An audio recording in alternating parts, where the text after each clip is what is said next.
রানাগড় গ্রামের পাশ দিয়ে যে শালবনটা গেছে সেটাকে সবাই শুধু বড় জঙ্গল বলেই চেনে। দিনের বেলায়ও সেখানে আলো ঢোকে কষ্ট করে, আর সন্ধ্যার পর যেন অন্ধকার গিলে ফেলে সবকিছু। গ্রামের বৃদ্ধরা বলেন সেই জঙ্গলে একসময় ছিল জমিদার রামেশ্বর রায়ের শিকারখানা। তারও আগে নাকি সেখানে থাকত বনরক্ষক দেবতা। কেউ বলে সে দেবতা, কেউ বলে অভিশপ্ত আত্মা। কিন্তু এখন শুধু শোনা যায় বাঁশির শব্দ। আষাঢ় মাসের সন্ধ্যা, আকাশে কালো মেঘ জমেছে। রাহুল তখন মাঠ থেকে গরু নিয়ে ফিরছে। বয়স 20-21, কলেজে পড়ে, তবে গ্রাম ছাড়তে চায় না। হঠাৎই হুই একটা লম্বা টানা বাঁশির সুর ভেসে এলো শালবনের দিক থেকে। রাহুল থমকে দাঁড়ালো। কে বাজাচ্ছে? সে ফিসফিস করে বলল, এই জঙ্গলে সন্ধ্যার পর কেউ ঢোকে না। সবাই জানে নিয়মটা, কারণ যে ঢোকে সে নাকি বদলে যায়। গ্রামে একটা গল্প প্রচলিত আছে। অনেক বছর আগে হরিপদ নামে এক রাখাল ছেলে সন্ধ্যার পর জঙ্গলে গিয়েছিল তার হারানো ছাগল খুঁজতে। সেও নাকি বাঁশির শব্দ শুনেছিল। পরদিন সকালে তাকে পাওয়া যায় জঙ্গলের ধারে, চোখ খোলা, মুখে হাসি, কিন্তু সে আর কথা বলেনি কখনো। বেঁচে ছিল, কিন্তু মানুষ ছিল না। রাহুল ভয় পেলেও কৌতূহল সামলাতে পারল না। বাঁশির সুর আবার ভেসে এলো, এবার যেন কাছে। তার গায়ের লোম খাড়া হয়ে গেল। হঠাৎ তার পিছনে কেউ বলল, যাস না। রাহুল ঘুরে দাঁড়ালো। তার ঠাকুমা দাঁড়িয়ে। ওটা ডাক, বন ডাক, সবাই শোনে না। বন ডাক মানে? ঠাকুমা ধীরে বললেন, যার রক্তে শালবনের টান আছে শুধু তারাই শোনে। রাতে রাহুল ঘুমোতে পারল না। জানলার বাইরে থেকে যেন কেউ তাকিয়ে আছে। বাঁশির সুর যেন মাথার ভিতর ঘুরছে। মাঝরাতে সে স্বপ্ন দেখল, শালবনের মাঝখানে এক পুরনো শিব মন্দির। তার সামনে দাঁড়িয়ে আছে এক যুবক, হাতে বাঁশি, চোখে অদ্ভুত আলো। সে শুধু একটা কথা বলল, এসো। ভোর হতেই রাহুল সিদ্ধান্ত নিল, সে যাবে, কিন্তু কারো না জানিয়ে। জঙ্গলের ভেতর ঢুকতেই ঠান্ডা একটা বাতাস লাগলো। পাখিরা চুপ, গাছগুলো স্থির। হঠাৎ তার পায়ের নিচে মাটি দেবে গেল। সে পড়ে গেল অন্ধকার এক গর্তে। গর্তের ভেতর থেকে ভেসে এলো আবার সেই বাঁশির সুর, কিন্তু এবার সুরের সাথে মিশে আছে ফিসফিস শব্দ, ফিরে যাস না। গর্তে পড়ে যাওয়ার পর কয়েক সেকেন্ড রাহুল কিছুই বুঝতে পারল না। তার মাথা ঝিমঝিম করছে, চারপাশে অন্ধকার। উপরে ছোট্ট গোল আকাশ দেখা যাচ্ছে, খুব উঁচুতে। সে উঠে দাঁড়ানোর চেষ্টা করল। মাটি নরম, কাদা আর শুকনো পাতার গন্ধ। হঠাৎ সামনে ক্ষীণ নীলচে আলো জ্বলে উঠল। রাহুল স্থির হয়ে গেল। আলোটা যেন মাটির ভেতর থেকে বেরোচ্ছে। একটা সরু সুড়ঙ্গ পথ দেখা গেল। পথটা বাঁকা হয়ে কোথায় যেন চলে গেছে। আর তখনই আবার সেই বাঁশির সুর, এবার পরিষ্কার, এবার যেন খুব কাছে। এটা কি স্বপ্ন? রাহুল নিজেকেই জিজ্ঞেস করল। কিন্তু না, হাতের কাটা জায়গায় ব্যথা হচ্ছে।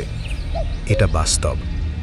সুড়ঙ্গের ভেতর থেকে ঠান্ডা হাওয়া আসছে, আর সেই সাথে এক অদ্ভুত গন্ধ, ধূপ, ফুল আর পচা মাটির মিশ্রণ। সে হাঁটতে শুরু করল। প্রতিটা পা ফেলতেই শব্দ হচ্ছে, থপ থপ থপ। হঠাৎ সে শুনল, রাহুল। সে থেমে গেল। কে ডাকল? এখানে তো কেউ নেই। আবার, রাহুল, অনেক দেরি করে ফেলেছস। তার সামনে কুয়াশার মতো কিছু জমতে লাগলো। ধীরে ধীরে একটা অবয়ব তৈরি হলো। একজন যুবক, লম্বা চুল, ধুতি পরা, চোখ দুটো অস্বাভাবিক উজ্জ্বল, হাতে বাঁশি। রাহুলের বুক কাঁপতে লাগলো। তুমি কে? যুবক মৃদু হাসল। তুই তো আমাকে দেখেছিস। আমি? হ্যাঁ, তোর রক্তে আমাদের ডাক আছে। হঠাৎ সুড়ঙ্গের দেয়ালে ছবি ফুটে উঠতে লাগলো। পুরনো শিব মন্দির, একদল মানুষ, আগুন আর এক তরুণকে বেঁধে রাখা হয়েছে। রাহুল কাঁপা গলায় বলল, ও কে? যুবক শান্তভাবে বলল, আমি। তোমাকে কেন বেঁধেছিল? কারণ আমি শালবনের রক্ষক হতে চাইনি। 1000 বছর আগে নয়, খুব বেশি দিন আগেও নয়, এই গ্রাম ছিল বনদেবতার অধীন। প্রতিটি প্রজন্মে একজন করে বেছে নেওয়া হতো, যে হবে বনরক্ষক। সে বাঁচবে, কিন্তু মানুষ থাকবে না। সে পাহারা দেবে, কিন্তু গ্রামে ফিরতে পারবে না। যুবক বলল, আমি পালাতে চেয়েছিলাম, ওরা আমাকে হত্যা করেছিল, কিন্তু বন আমাকে ছেড়ে দেয়নি। রাহুলের গা ঠান্ডা হয়ে গেল। তাহলে এখন? যুবক ধীরে বলল, এবার তোর পালা। হঠাৎ মাটির নিচে কম্পন শুরু হলো। সুড়ঙ্গ কাঁপছে, দেয়াল ফেটে যাচ্ছে। রাহুল চিৎকার করল, আমি চাই না, আমি কিছু চাইনি। যুবকের চোখ লাল হয়ে উঠল। ডাক শুনেছিস? মানে বেছে নেওয়া হয়ে গেছে। বাঁশির সুর এবার তীব্র হয়ে উঠল। রাহুলের চোখ ঝাপসা হয়ে যাচ্ছে। মাথার ভেতর হাজার শব্দ। পালাতে হলে এখনই পালা। হঠাৎ কোথা থেকে যেন তার ঠাকুমার কণ্ঠ ভেসে এলো, চোখ বন্ধ কর, নাম জপ কর। রাহুল চোখ বন্ধ করল। সে জোরে জোরে জপ করতে লাগলো, ওম নমঃ শিবায়, ওম নমঃ শিবায়। বাঁশির সুর কর্কশ হয়ে উঠল। চিৎকার, সুড়ঙ্গ ভেঙে পড়ছে। হঠাৎ সব চুপ। রাহুল চোখ খুলল। সে শালবনের বাইরে পড়ে আছে। ভোর হয়ে গেছে, পাখির ডাক শোনা যাচ্ছে। সে বেঁচে গেছে, কিন্তু তার হাতের তালুতে একটা দাগ, বাঁশির মতো চিহ্ন। আর দূরে শালবনের ভেতর থেকে আবার ভেসে এলো সেই সুর। এবার আরো মৃদু, এবার যেন অপেক্ষা করছে। রাহুল জেগে উঠেছিল, কিন্তু সে আগের রাহুল ছিল না। তার শরীর ঠিক আছে, হাঁটছে, কথা বলছে, কিন্তু ভেতরে কিছু বদলে গেছে। হাতের তালুর বাঁশির দাগটা জ্বলজ্বল করছে না, কিন্তু মাঝে মাঝে কাঁপছে, বিশেষ করে যখন শালবনের দিকে তাকায়। সেই দিন দুপুরে গ্রামের মোড়ে চায়ের দোকানে সবাই ফিসফিস করছিল, কাল রাতে আবার বাঁশির শব্দ হয়েছে। কেউ নাকি জঙ্গলে ঢুকেছিল, এইবার হয়তো আবার কাউকে নেবে। রাহুল চুপ করে শুনছিল, তার কানে যেন শব্দগুলো দূর থেকে আসছে। সেদিন রাতে আবার স্বপ্ন। এইবার সে নিজেকে দেখল শালবনের ভেতর দাঁড়িয়ে, কিন্তু সে একা নয়, তার সামনে সেই যুবক। এইবার তার মুখে হাসি নেই। তুই পালিয়েছিস ভেবে ভুল করিস না। রাহুল চিৎকার করল, আমি বনরক্ষক হব না। যুবক ধীরে বলল, হবেই, কারণ তোর রক্তেই শুরু হয়েছিল এটা। হঠাৎ দৃশ্য বদলে গেল। সে দেখল অনেক বছর আগে এক তরুণ পুরোহিত গ্রামে এসেছিল। তার চোখে ছিল অদ্ভুত আলো। গ্রামের লোকেরা তাকে বিশ্বাস করত। কিন্তু একদিন শালবনে আগুন লাগে, অনেক গাছ পুড়ে যায়। গ্রাম রক্ষা করতে বনদেবতার কাছে বলি দিতে হয় একজনকে। পুরোহিত নিজেকে দেয়, কিন্তু শর্ত ছিল তার রক্তের বংশধররা চিরকাল বনরক্ষক হবে। রাহুল স্তব্ধ। না, এটা হতে পারে না। যুবক এগিয়ে এসে ফিসফিস করল, সেই পুরোহিত ছিল তোর পূর্বপুরুষ। হঠাৎ ঘুম ভেঙে রাহুল উঠে বসে। তার কপাল ভেজা। ঘরে কেউ নেই, কিন্তু জানলার বাইরে ছায়া নড়ছে। সে ধীরে ধীরে জানলার কাছে গেল। শালবনের দিক থেকে কুয়াশা উঠছে, আর কুয়াশার মধ্যে অসংখ্য চোখ, লালচে, স্থির।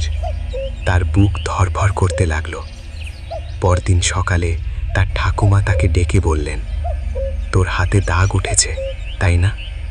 রাহুল চমকে উঠল, তুমি জানলে কি করে? ঠাকুমা দীর্ঘশ্বাস ফেললেন, আমার বাবার হাতেও ছিল, সেও ডাক শুনেছিল, কিন্তু পালাতে পারেনি। রাহুলের গলা শুকিয়ে গেল। তাহলে আমি কি মরব? ঠাকুমা মাথা নাড়লেন, মরবি না, কিন্তু বাঁচাটাও সহজ হবে না। রাতে আচমকা গ্রামে চিৎকার, একটা ছোট ছেলে নিখোঁজ। শেষবার তাকে দেখা গেছে শালবনের ধারে খেলতে। গ্রাম উত্তাল হয়ে উঠল। সবাই মশাল নিয়ে জঙ্গলের দিকে গেল। রাহুলও গেল, কিন্তু জঙ্গলের কাছে পৌঁছতেই তার হাতের দাগ জ্বলে উঠল আগুনের মতো। সে হাঁটু গেড়ে বসে পড়ল। আর তখন বাঁশির সুর শুরু হলো। এইবার ভয়ঙ্কর, এইবার আহ্বান নয়, হুকুম।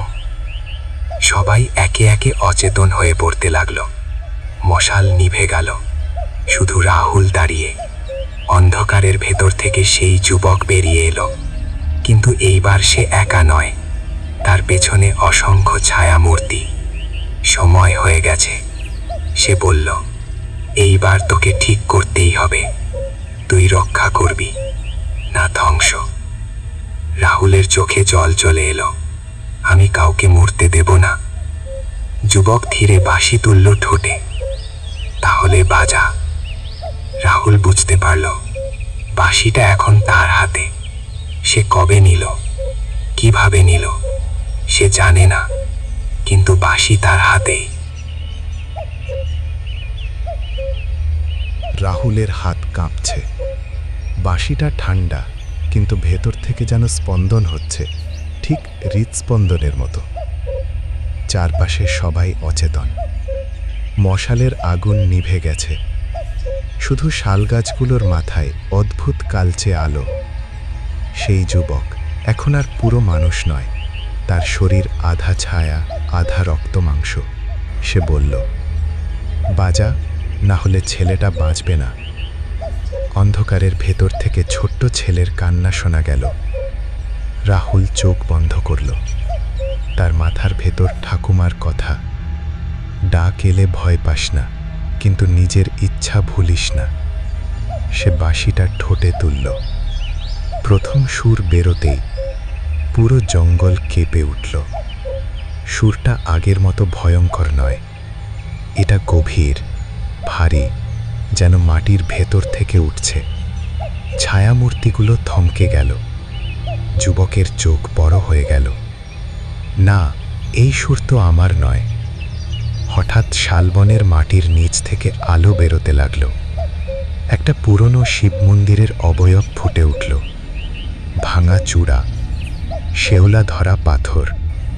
মন্দিরের দরজার সামনে আগুনের রেখা তৈরি হলো, আর সেই আগুনের ভিতর দাঁড়িয়ে এক বিশাল ছায়া, মাথায় জটা, হাতে ত্রিশূলের মতো আকৃতি, কিন্তু মুখ দেখা যায় না। যুবক পিছিয়ে গেল। সে জেগে উঠেছে।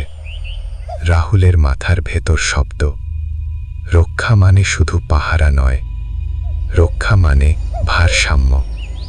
সে বুঝতে পারল, বনরক্ষক মানে অভিশাপ না, দায়িত্ব। কিন্তু সেই দায়িত্ব কে ঠিক করবে? যুবক চিৎকার করে উঠল, তুই ভাবছিস তুই স্বাধীন, বন তোকে ছাড়বে না। হঠাৎ ছায়ামূর্তিগুলোর রূপ বদলাতে শুরু করল। ওরা মানুষ ছিল, বছরের পর বছর ধরে যারা ডাক শুনে এসেছে, কেউ ফিরতে পারেনি। ওরা আটকে গেছে মাঝপথে, না পুরো জীবিত, না পুরো মৃত। ছোট্ট ছেলেটাকে দেখা গেল তাদের মাঝে। সে কাঁদছে। রাহুল বাঁশির সুর বদলাল। এইবার সুরটা কোমল, মৃদু। ধীরে ধীরে ছায়াগুলো পিছিয়ে গেল। ছেলেটা মাটিতে পড়ে গেল, অজ্ঞান কিন্তু বেঁচে। যুবক রাহুলের দিকে তাকালো। তার চোখে রাগ নেই, শুধু ক্লান্তি। তুই অন্য রাস্তাটা বেছে নিয়েছিস, আমি কাউকে বন্দি রাখব না, রাহুল বলল। যুবক ধীরে ধীরে ফিকে হয়ে যেতে লাগলো। তাহলে আমাকে মুক্তি দে। রাহুল বুঝল, এটা শেষ নয়। মন্দিরের আগুনের রেখা এখনো জ্বলছে, আর বিশাল সেই ছায়া স্থির দাঁড়িয়ে। বাঁশিটা তার হাতে গরম হয়ে উঠছে। যদি সে শেষ সুরটা বাজায়, হয়তো অভিশাপ ভাঙবে, কিন্তু তার বদলে সে নিজে কি আটকে যাবে? হাওয়া হঠাৎ থেমে গেল। পুরো জঙ্গল নিস্তব্ধ। আর তখন মাটির নিচ থেকে এক গভীর গর্জন উঠল, সিদ্ধান্ত নাও।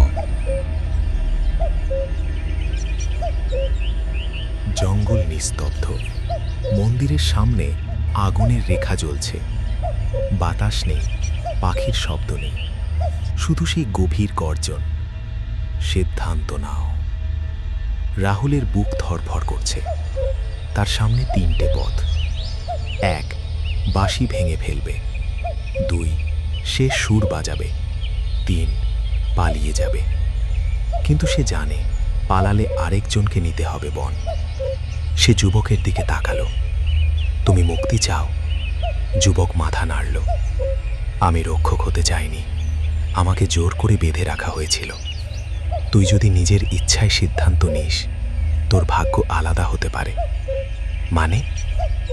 রক্ষক হওয়া মানে বন্দী হওয়া নয়, যদি তুই নিয়ম বদলাতে পারিস। রাহুল হাঁটু গেড়ে বসল। সে চোখ বন্ধ করল। মনে পড়ল ঠাকুমার কথা, রক্ষা মানে ভারসাম্য। সে বুঝল বন ধ্বংস করলে গ্রাম বাঁচবে না, আবার বন যদি মানুষকে গ্রাস করে তাও চলবে না। দুপক্ষের মাঝখানে দাঁড়াতে হবে কাউকে, কিন্তু জোর করে নয়। সে বাঁশি ঠোঁটে তুলল। এইবার সুর শুরু হলো ধীরে, প্রথমে গভীর, তারপর উঁচু, তারপর আবার শান্ত। সুরটা ভয় নয়, আহ্বান নয়, এটা ছিল চুক্তির সুর। আগুনের রেখা কাঁপতে লাগল। মন্দিরের বিশাল ছায়া নড়ল।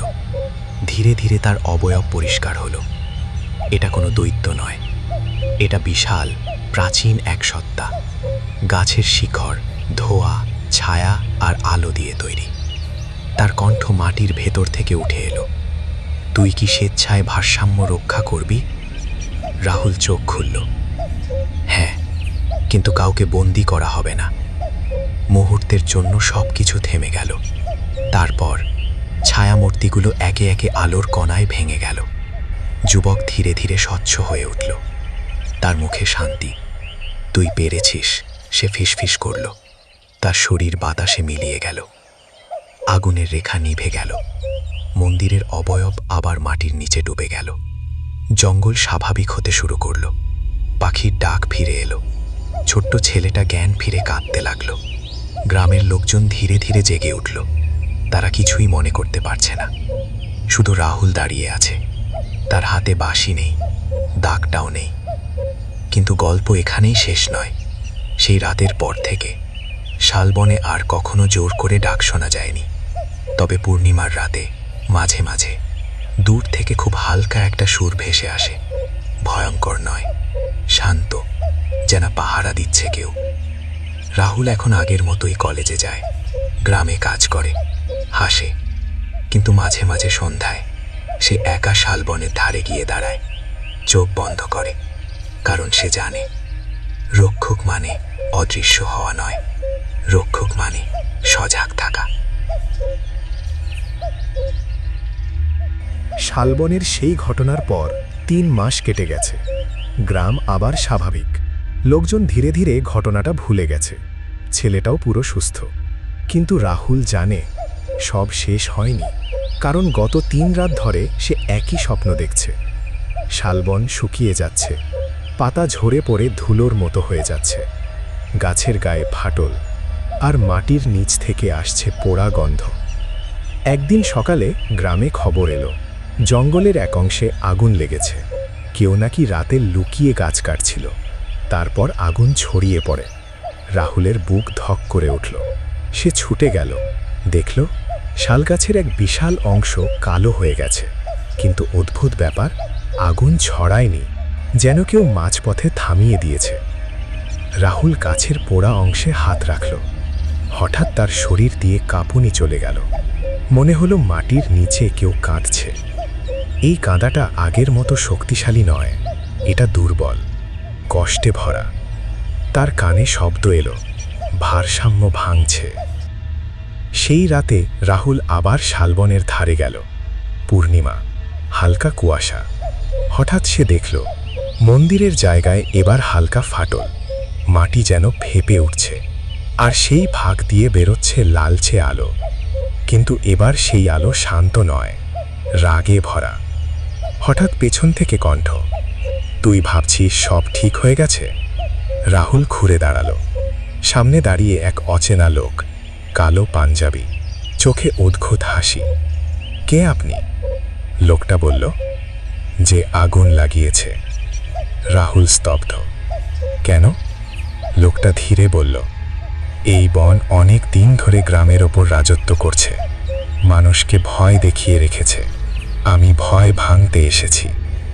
রাহুল বুঝতে পারল, এবার লড়াই অন্যরকম। এবার বন আর মানুষের মাঝে ভারসাম্য নয়, এবার কেউ ইচ্ছে করে ভারসাম্য ভাঙছে। লোকটা মাটির ফাটলের দিকে ইশারা করল, তুই তাকে মুক্তি দিয়েছিস, এবার আমি তাকে জাগাবো। লাল আলো হঠাৎ তীব্র হয়ে উঠল, মাটি কাঁপতে লাগল। রাহুল অনুভব করল তার বুকের ভেতর আবার সেই পুরনো স্পন্দন। যদিও দাগ নেই, কিন্তু বন্ধন গেছে না। মাটির নিচ থেকে ভেসে এলো গর্জন। এইবার কণ্ঠ আগের মতো শান্ত নয়, চুক্তি ভাঙলে মূল্য দিতে হয়।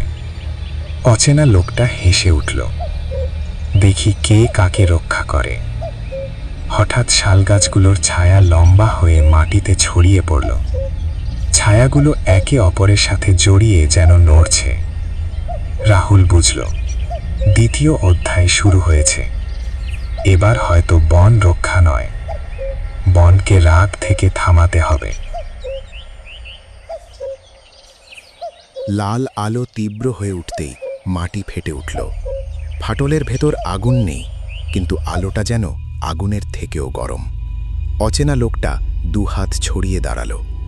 এই শক্তিটাকে এতদিন বন্দি রাখা হয়েছিল, আজ ও মুক্ত হবে। রাহুল চিৎকার করল, থামুন, এটা রাগে জেগে উঠছে। লোকটা হেসে বলল, রাগ দরকার, ভয় ভাঙাতে রাগ দরকার। হঠাৎ রাহুল অনুভব করল তার চারপাশের গাছগুলো কাঁপছে, পাতাগুলো শুকিয়ে যাচ্ছে চোখের সামনে, যেন বন নিজের শক্তি টেনে নিচ্ছে।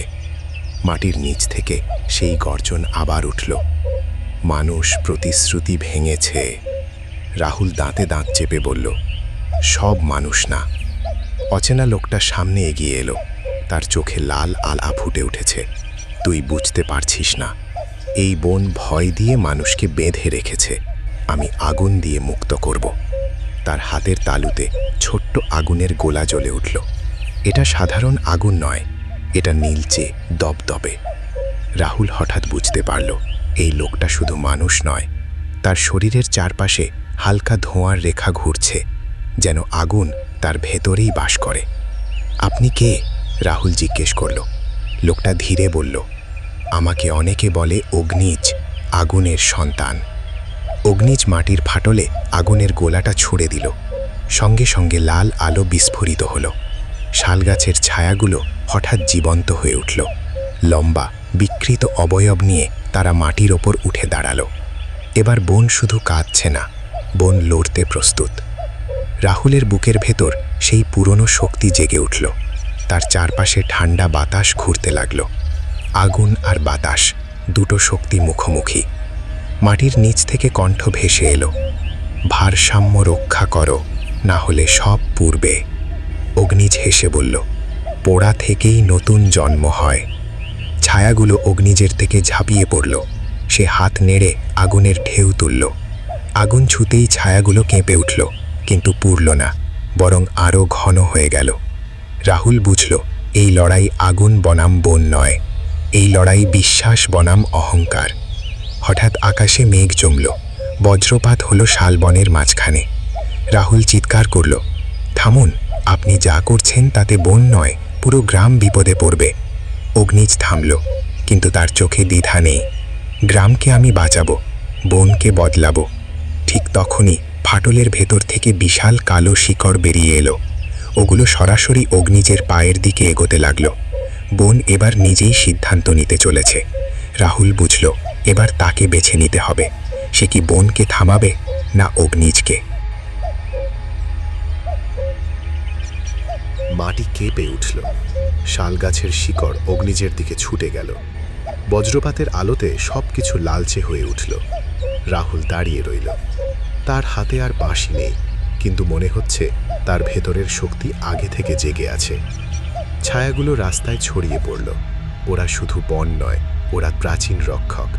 অগ্নিজ হাসল, ভালো, বনকে জাগাও, দেখাই কে বড়। সে হাত নেড়ে আগুনের ঢেউ ছুড়ে দিল। লাল নীলচে ধোঁয়ার মতো আগুন। মাটি জ্বলে উঠল, কিন্তু ছায়াগুলো উল্টো ধেয়ে এলো। ওরা আগুনকে থামালো, পুড়ল না। রাহুল অনুভব করল তার ভেতর থেকে বাতাসের মতো শক্তি বের হচ্ছে। সেই শক্তি ছায়াগুলোর সাথে মিলছে। আকাশে বজ্রপাতের সাথে অদ্ভুত আলো দেখা দিল। শালবনের পুরো গাছগুলো হালকা কম্পনে কেঁপে উঠল। মাটি ফেটে আবার আগুনের আলো ফুটল। রাহুল বুঝল, এখন আর শুধু আগুন বনকে নষ্ট করতে পারবে না, এবার বন নিজেই লড়ছে। অগ্নির চিৎকার করে উঠল, কি বন, এটি আমার নিয়ন্ত্রণে নেই। রাহুল ধীরে ধীরে এগোলো। তুমি বুঝছো না, বন মানুষকে ধ্বংস করতে চায় না। যদি তুমি ভারসাম্য ভাঙো, এই শালবন আর মানুষ উভয়ই হারাবে। তাই লড়াই থামাও। অগ্নিজ থেমে দাঁড়ালো, কিন্তু তার চোখে লাল আলো এখনো ঝলমল করছে। হঠাৎ আকাশে কুয়াশা জমল। একটি বিশাল ছায়া ঝাঁপ দিয়ে অগ্নিজের সামনে এসে দাঁড়ালো। এটা বন দেবতা। অন্ধকারের ভিতর থেকে নরম আলো ফুটিয়ে তার চোখে অদ্ভুত শক্তি। রাখো ভারসাম্য, কণ্ঠ গর্জে উঠল। অগ্নিজ থামো, বন ধ্বংস করবে না। তুই যা করবে সেটি মানুষকে ও বনের মধ্যকার সম্পর্ক নষ্ট করবে। অগ্নিজ থমকে গেল। রাহুলের হৃদয় কেঁপে উঠল। তার ভেতরের বাতাস আর ছায়াগুলোর শক্তি এক হয়ে বনদেবতার শক্তির সাথে মিশে গেল। ছায়াগুলো অগ্নিজকে ঘিরে ধরল। আগুন থমকে গেছে। কোনো বিস্ফোরণ নেই, কোনো ধোঁয়া নেই, শুধু নীরব শক্তি। রাহুল বুঝল, এবার এই লড়াই তার হাতেই। রাহুল দাঁড়িয়ে বাতাসের শক্তি হাতের ভেতর ঘুরালো। ছায়াগুলো তার চারপাশে নাচল। অগ্নিজ পিছিয়ে গেল। তার আগুন ধীরে ধীরে মিলিয়ে যেতে লাগলো। তুমি বনকে বাঁচাতে চাও? তাহলে এটা শেষ, রাহুল চিৎকার করল। একটি গভীর সুর বের হলো। সুরটি আগের বাঁশির মতো, কিন্তু এবার রাগ নেই, শান্তি আছে, ভারসাম্য আছে। অগ্নিজ অবশেষে হালকা করে হেসে বলল, ভালো, এবার আমি বুঝতে পারছি, যদি ভারসাম্য থাকে বন শক্তিশালী হয়, মানুষও বাঁচে। তার চোখের লাল আলো মিলিয়ে গেল। ছায়াগুলো ধীরে ধীরে বন দেবতার সঙ্গে মিশে গেল। শালবন আবার শান্ত। পূর্ণিমার আলো মাটির ওপর পড়ল। রাহুল জানল, দ্বিতীয় অধ্যায় শেষ হয়েছে। পূর্ণিমার আলো পড়ছে শালবনের ওপর। রাহুল দাঁড়িয়ে আছে মাঝখানে, চোখ বন্ধ। তার ভেতর থেকে ধীরে ধীরে শক্তি বের হচ্ছে। ছায়াগুলোর শক্তি, বাতাসের স্পন্দন, শালগাছের প্রাণ সব মিলেছে তার সঙ্গে। এবার সে জানে, ভারসাম্য রক্ষা করা শুধু রক্ষা নয়, দায়িত্ব। শালবনের ভেতর অগ্নিজ আর নেই। ছোট্ট আগুনের ভূতও মিলিয়ে গেছে।